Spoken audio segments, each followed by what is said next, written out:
Shalom.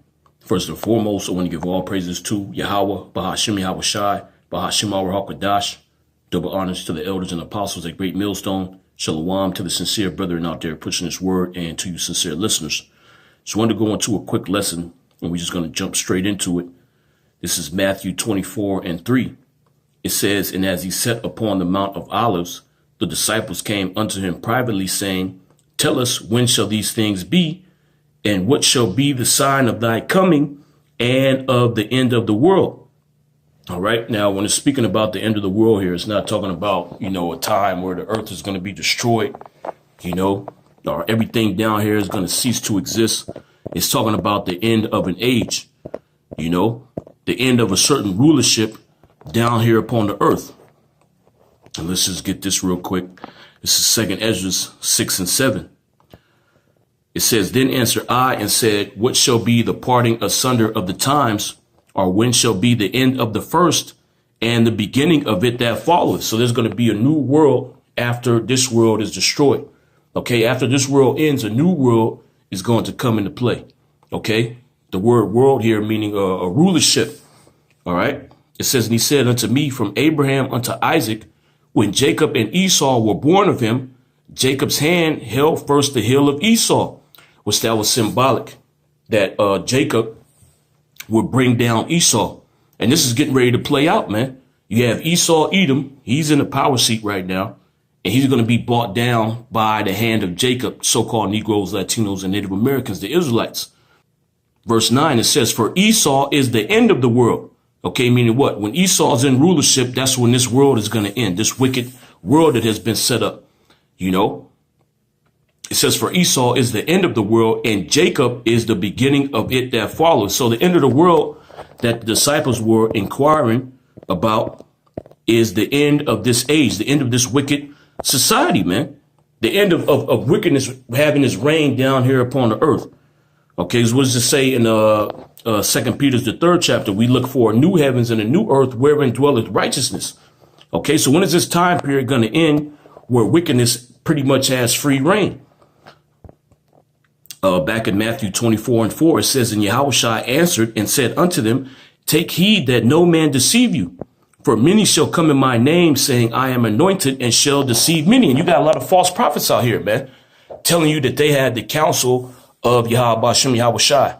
All right. But when you match their words up with the words that's in the scriptures, the commandments that they're telling you, the things they're telling you to do with the scriptures, they're completely off, man. Okay, so we're not supposed to be deceived by these individuals. They don't have a proper doctrine of bahashem, yahawashi. Verse 6, it says, "And ye shall hear of wars and rumors of wars. See that ye be not troubled, for all these things must come to pass, but the end is not yet." And that's what we see going on throughout the four corners of the earth. Wars and rumors of wars, man. All right. China's getting ready to go to war with the United States. Iran's getting ready to go to war with Israel. Even though we're hearing these things, the end is not yet, man. It says, "For nation shall rise against nation, and kingdom against kingdom, and there shall be famines and pestilences and earthquakes in diverse places." And this is getting ready to happen. Okay, the famines, man. We pretty much in the beginning stages of this right now. As I'm speaking, you currently have people starving to death, man. People in first world countries are starving. Don't have money to put food on the table, man. Missing out on the food banks that give out food, So it's bad out here, man. It says, "For nation shall rise against nation, and kingdom against kingdom, and there shall be famines and pestilences, diseases, and earthquakes in diverse places." And the earthquakes are at an all-time high, man. Okay. And when you go into this, earthquakes in diverse places, it means that the intensity of the earthquakes is going to increase. Okay, there's going to be multiple earthquakes, and also the intensity of these earthquakes is going to increase, man. And you've been seeing that happening. Okay, the magnitude of these earthquakes has been happening is steadily getting stronger and stronger, man. 9.0s, 8.0s. Okay. Verse 8, it says, "All these are the beginning of sorrow." So this is just the beginning. Okay, things are going to get much worse out here, man. It says, "All these are the beginning of sorrows. Then shall they deliver you up to be afflicted, and shall kill you, and ye shall be hated of all nations for my name's sake. And that happened in the past, and it's going to happen again.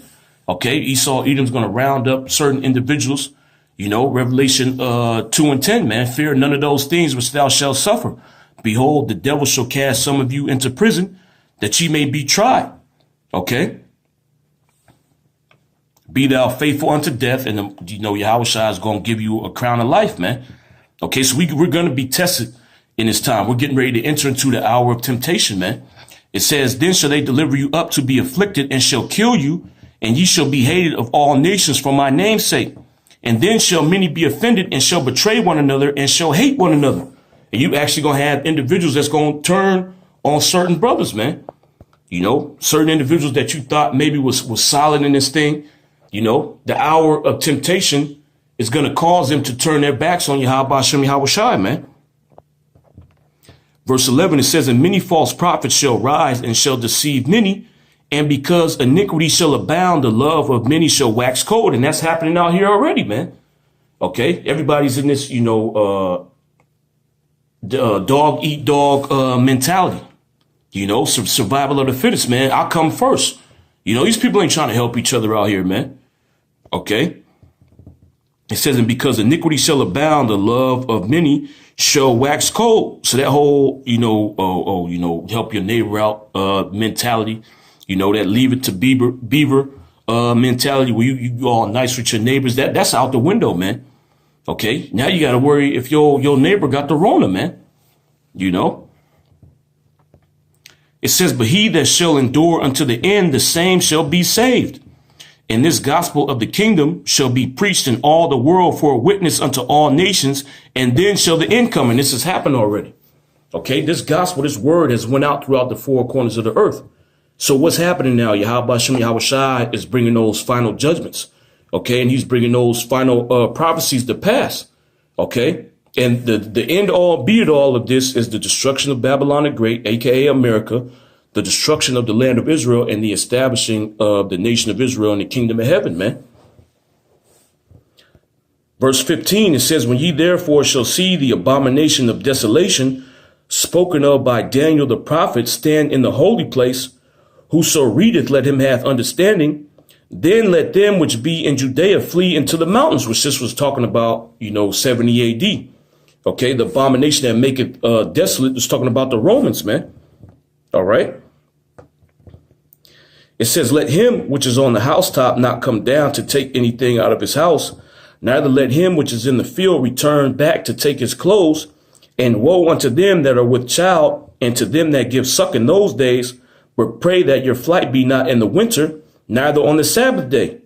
For then shall be great tribulation, such as not was since the beginning of the world to this time, no, nor ever shall be. And these are the times that we're entering into. Okay, that great time of trouble that's spoken about throughout the scriptures, man. The great day of yahawashi, Jacob's trouble. Okay, the time of trouble spoken about in Daniel, the 12th chapter. All right, this is the times that we're entering into, man. The hour of temptation. This is Daniel 12:1. It says, and at that time shall Michael stand up, the great prince which standeth for the children of thy people, and there shall be a time of trouble, such as never was since there was a nation, even to that same time. And at that time thy people shall be delivered, everyone that shall be found written in the book. And these are the times that we're entering into, man. Okay. That time of trouble is going into Esau, Edom, locking down his new world order, man. All right. The scriptures tell you in Revelation 12:12 that the devil's coming down upon you having great wrath. When you go into that word wrath, it means, you know, a drunken rage, man.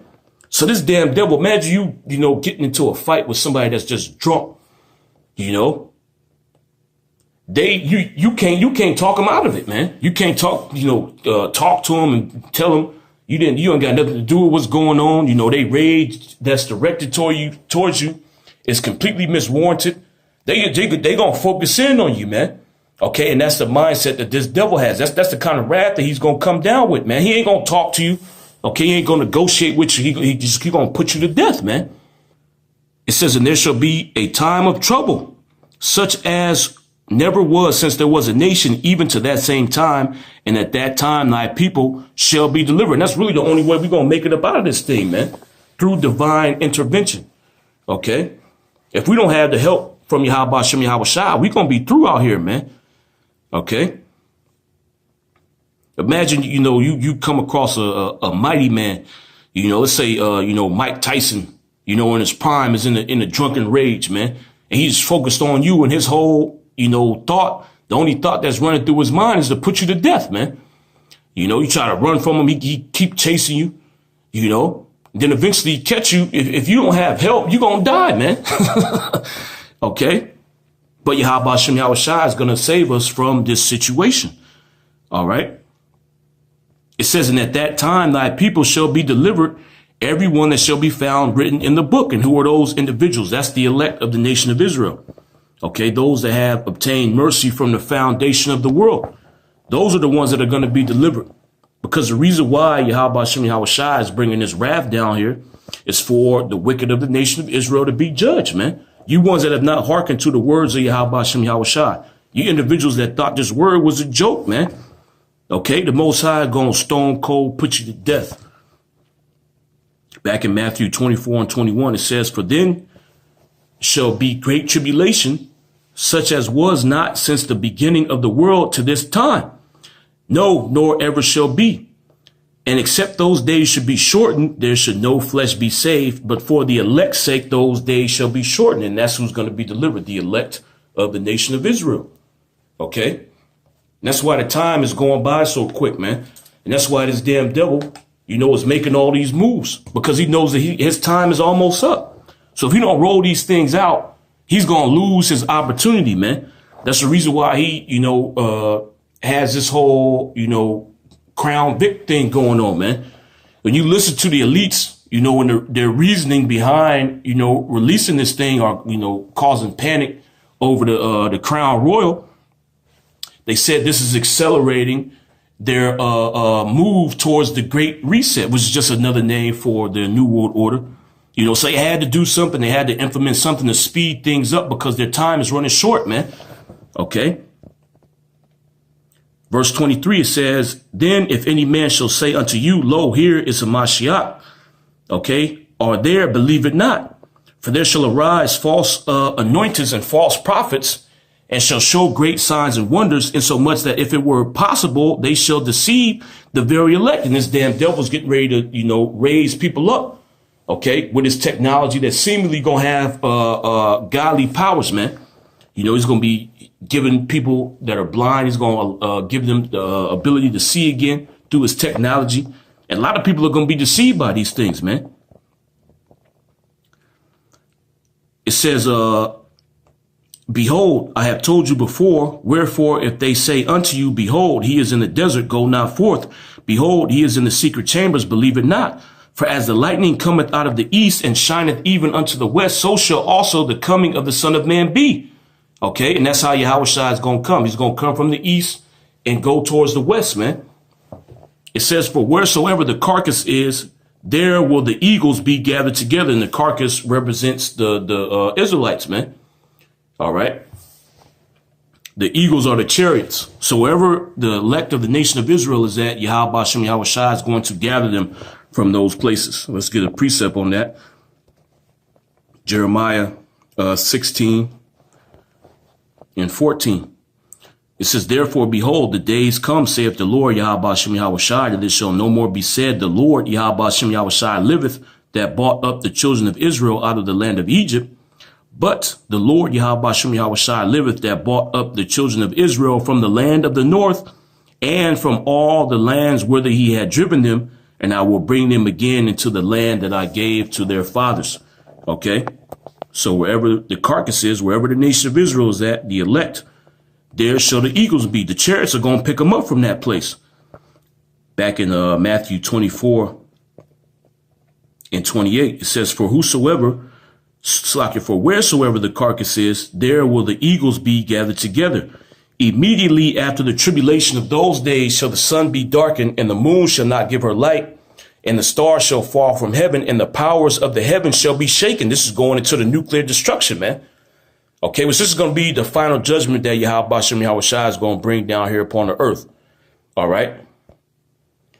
It says, and then shall appear the sign of the Son of Man in heaven, and then shall all the tribes of the earth mourn, and they shall see the Son of Man coming in the clouds of heaven with power and great glory. And this is what we're waiting for, man. And we are right around the corner from these things happening. Okay. It says, and he shall send his angels with a great sound of a trumpet, and they shall gather together his elect from the four winds of the end, Salakia.